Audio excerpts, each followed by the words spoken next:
నాయకులకు మేతగా తయారైపోయింది. ఏం తమ్ముళ్ళు ఎక్కడన్నా ఒక రోడ్డు వేశారా? ₹1 ఖర్చు పెట్టారా? ఒక కాలువ తీశారా?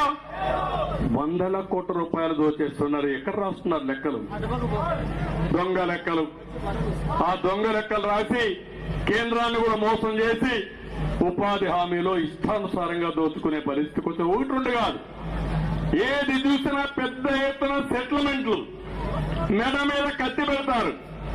కత్తి పెట్టి నీ ప్రాణం తీస్తామని ఆశిస్తామంటే ప్రాణం ఉంటే బలసాగు తిని బతకచ్చు, పోతే పోయింది, ఆస్తి నేనే సంపాదించారని వేల కోట్ల రూపాయలు ఆస్తి రాసించి పారిపోయారంటే ఎంత అన్యాయమో మీరే ఒక్కసారి ఆలోచించుకోమని మిమ్మల్ని అందరినీ కోరుతున్నా.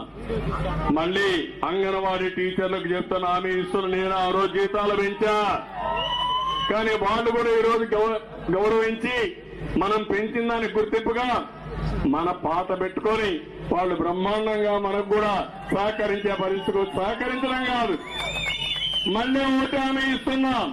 చిరు ఉద్యోగులందరికీ, ప్రభుత్వంలో పనిచేసే ప్రతి ఒక్కరికి న్యాయం చేసే బాధ్యత తెలుగుదేశం పార్టీ తీసుకుంటాం. తప్పకుండా న్యాయం చేస్తామని చెప్పి కూడా నేను మీకు తెలియజేస్తున్నా.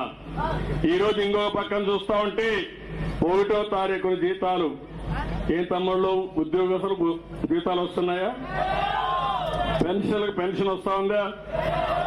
తెలుగుదేశం పార్టీ ఉన్నప్పుడు నెలవారీగా నెల మొదటి తారీఖున జీతాలు వచ్చాయా లేదా అని మిమ్మల్ని అడుగుతున్నా.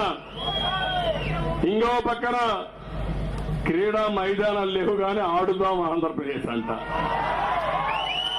ఏం ఆడతామని అడుగుతున్నా నేను. దానికంటే వైఎస్ఆర్ కాంగ్రెస్ పార్టీకి దోచుకుందాం దాచుకుందాం అని పెట్టుకొని ఆటాడితే బాగుంటుంది. అదే చేస్తున్నారు మీరు. అందుకని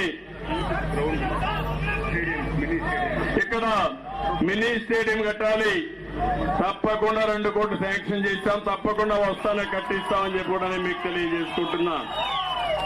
కాబట్టి ఇవన్నీ కూడా నేను మిమ్మల్ని కోరేది ఒకటి, మళ్ళీ